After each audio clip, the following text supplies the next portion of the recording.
Good morning, Chicago. Welcome to the Bears Huddle podcast. I'm MW James. This is your UK take on all things Chicago Bears. Guys, we're going to talk Colin Cowherd. I'm not usually a fan of his, but we're going to talk what he's been saying about the Bears. We're also going to talk a little bit also around what is going on with this stadium debate. It continues to rage after George McCaskey met with the league on Wednesday. Some developments there and how some numbskulls in Illinois need to get their goddamn fingers out their asses and actually do some work for a change. Guys, I know that will be revolutionary politicians doing some work, and please don't come in here and accuse me of being a MAGA or being a Republican or being a Trumpite or all this shit. Mate, I live in England, okay? I'm not a Republican, I'm not a Democrat. In fact, I hate all politicians. All politicians are liars.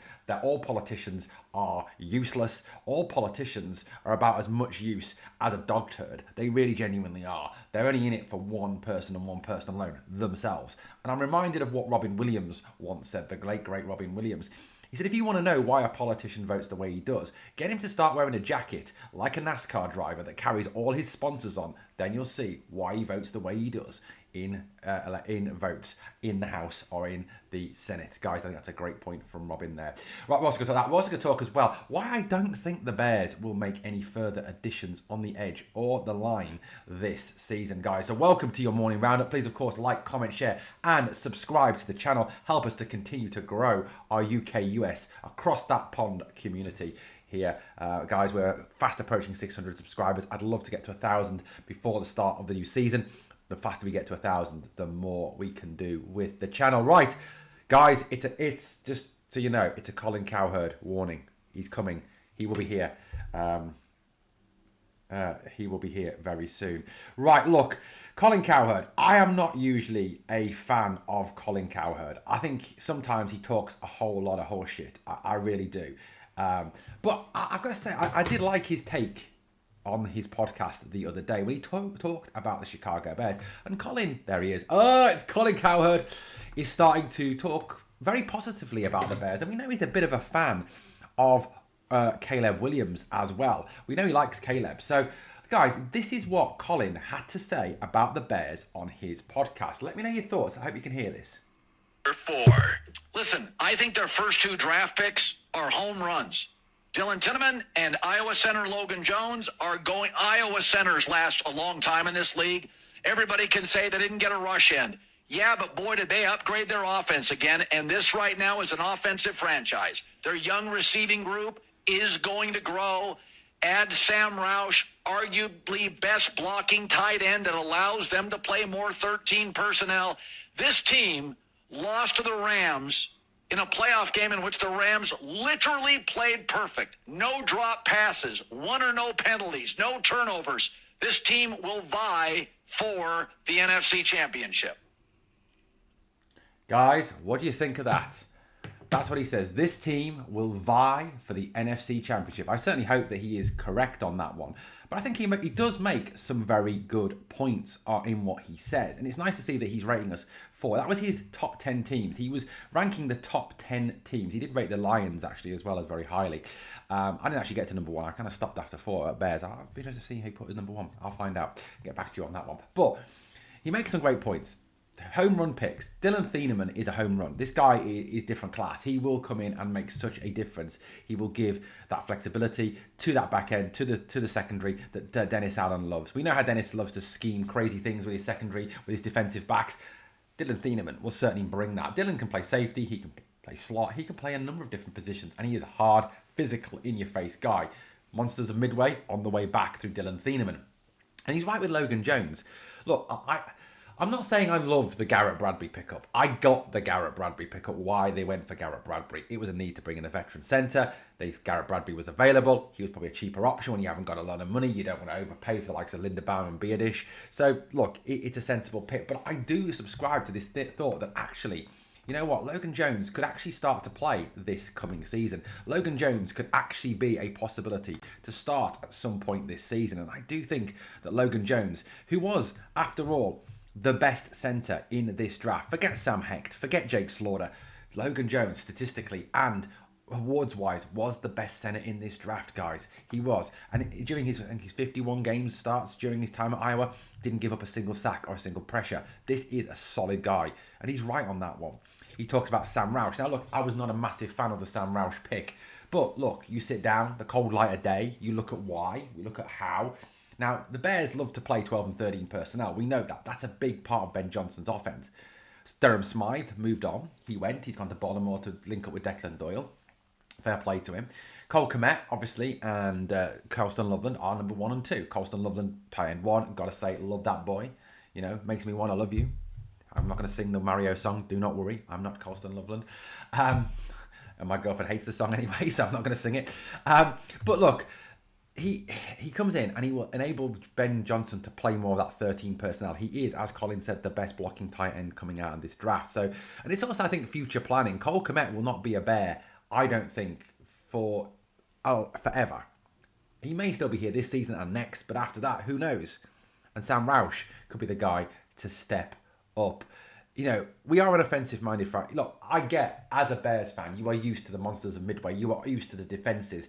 You are used to us being a defensive franchise, a franchise that builds through its D, and the offense supplements with the minimum number of points, and the D holds the opposition. Now we're coming more as an offensive franchise.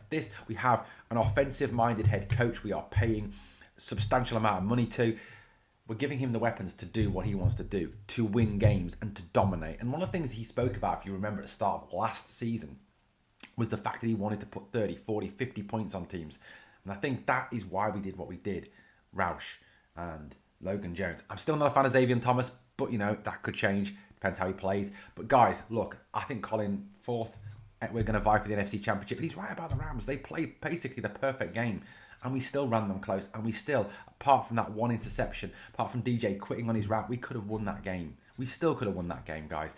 Guys, let me know your thoughts on what Colin Cowherd had to say about the Bears and obviously the draft picks and our future and vying for this NFC Championship this season. Guys, I think this is serious. Yes, we are in the toughest division in football. Yes, the Packers, the Vikings and the Lions will be after us and they are tough teams, but we have the talent to overcome and we have the man himself, Mr. Caleb Williams.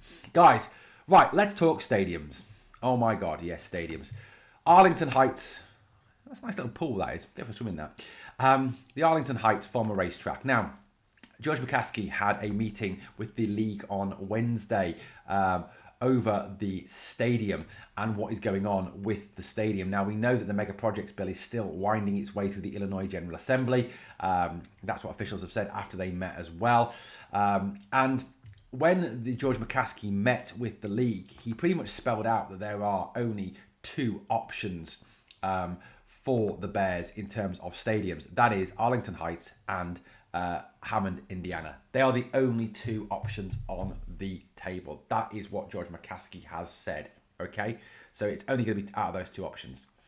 So we know that the team is obviously, you know, looking at which site is best. Now, on Tuesday, the Illinois Senate took up the mega projects bill that would offer financial incentives to the Bears to build a stadium in the suburbs in Arlington Heights. And that could be a potentially deciding factor for the Bears. If that bill passes with those tax breaks, the Bears may well stay in Illinois at Arlington Heights and build the stadium there. However, there is a delay. There is an issue with that, and we'll talk about that in a moment. Now, the NFL Stadium Committee met virtually, so over Zoom or whatever, over Teams, with the Bears chairman George McCaskey and CEO Kevin Warren, who gave the NFL executives an update on where we are on this stadium. The spokesman for the NFL said there will be an additional follow-up committee meeting prior to a full ownership meeting with all 32 teams in Orlando on May 19th and 20th. The Bears Stadium will be a topic of discussion. Now, the General Assembly in Illinois is due to adjourn its session on May the 31st. There is a need within that meeting on Tuesday where officials and senators said that this bill needs to process forward expeditiously. That is what was said.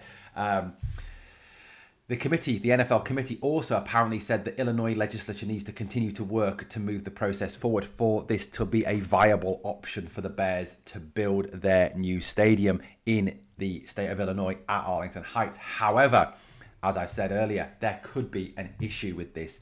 Senate Democrats have signaled that they need to thoroughly vet the controversial bill, which includes property tax breaks for the Bears. So certain Senate Democrats are showing again why they are unfit to hold office, why they do not see the long-term benefits of encouraging business within the state. And look, I've had a few messages from Bears fans telling me that within the state of Illinois, there are issues with the state, with the Democrats, with running the state, who are not encouraging businesses to succeed and to grow within the state of Illinois. And they're being basically thick-headed numbskulls over this. And I think those senior Democrats, like the one, I can't remember, was it Sean Ford I mentioned the other day, just absolute morons who need to get their heads out their asses and realise they're going to lose the Chicago Bears from the state of Illinois if they don't do this. They need to start thinking about what is best for the state of Illinois. And you know what? As I've said a number of times, the best way to bring money, to bring jobs, to bring prosperity to an area for everyone, from the poorest to the richest, is to encourage business. Business generates money, business generates jobs, business generates prosperity. The state and government doesn't. Handouts do not generate prosperity, ladies and gentlemen, in any way, shape or form. Giving money to people, handing out, makes them lazy. Right. Governor J.B. Pritzker and the Bears and numerous senators have all said that this legislation needs to move faster. Pritzker said on Friday, there is a need for speed here. We need to move somewhat expeditiously. So even the governor, who I think is slightly concerned about his future if he lets the Bears leave, and his future presidential prospects, I think as well, is seeing that he needs to do this and he needs to push this through, and he's concerned that this bill could stop and stall at the Senate. But it is obviously, looking like a situation where at this moment in time, I will be honest with you, Indiana is running favourite with offering over $1 billion in tax breaks and other incentives for the Bears to come to the state of Indiana. Illinois, what are you doing? Seriously, guys. Any Senate Democrat watching this, any Democrat who runs that Senate, JB Pritzker, I know you're a big fan of the channel. Get your head out your ass, speed the process up, keep the Bears in Illinois, don't let them go across state lines. Guys, look, I want the Bears in Illinois, not in Indiana. Sort it out. Stop thinking of ridiculousness. Stop letting your wokey views run your business. Let us keep the Bears in Illinois, guys. Keep them here. Keep them in Illinois. Right, guys, let me know your thoughts on that one. Right, let's move it along a little bit as well. Let's talk a little bit about this situation with the Bears edge rusher class and the Bears and their D-line. Look, I think a lot of people have opined and said that basically they think that the Bears should have added to the edge rushers that we already have in the building and the D-line we already have in the building at the draft or during free agency. But I'm going to say this, and I think I've read comments on this as well. I honestly think that the Bears won't add to the room. As much as we've heard gossip about Cam Jordan, Joey Bosa, etc., as edge rushers, we've heard some gossip about defensive linemen as well. I honestly believe that the Bears will stand pat with what they've got. If you go and you listen to what Ben Johnson has said, if you go and you listen to what Ryan Poles has said, a lot of what is coming from the Bears is that there is a lot of faith in the players we already have. There's a faith in Austin Booker, in Diode Ingbo. There's a lot of faith in Shamar Turner stepping up and possibly moving to the edge and having an impact, as he did it when he was with Texas. In Montez. There's faith in Grady Jarrett, in Gervon Dexter. There's faith in Gallimore and Street that we've picked up, obviously, in free agency. And the other guy, whose name escapes me at the moment, the guy from the Titans, the former Bear. I think from what they're saying, they're talking about coaching these guys up better, scheming these guys up better, looking at, the linebackers playing more of a role. That's why they brought the speed into the linebacker room with the likes of Devin Bush and Keyshawn Elliott. I honestly think and feel that there is, within the Bears organization, a belief, rightly or wrongly, and you can, call Ben Johnson out over this, you can call Ryan Poles out over this, that they think that we've got enough. And through better coaching, better scheming, that it will be better next season, and the pass rush will be better, and the line will be better. Jack Sanborn back in the linebacker to help stop that run, for example. Those moves there. TJ Edwards fit and firing. I think another thing that gets forgotten about the Bears from last season, in terms of the run defense not being good enough and the pass rush not being good enough, Grady Jarrett, others like Austin Booker, there was a lot of injuries on that Bears defense last season. The defense really suffered more than the offense over injuries last season, and I think it directly affected how we played defensively. And I think there's a belief within the Bears organization that if we can keep these players fit, coach them, scheme them better, that we don't actually need to add to the edge rusher room, which may be wrong, guys, and I'm not saying it isn't, but I'm saying that's how I think Ryan Poles is thinking at this moment in time. Guys, let me know your thoughts on that one. Anyway, thank you for watching the Bears Huddle podcast. Please like, comment, share, and subscribe to the channel. And guys, bear down.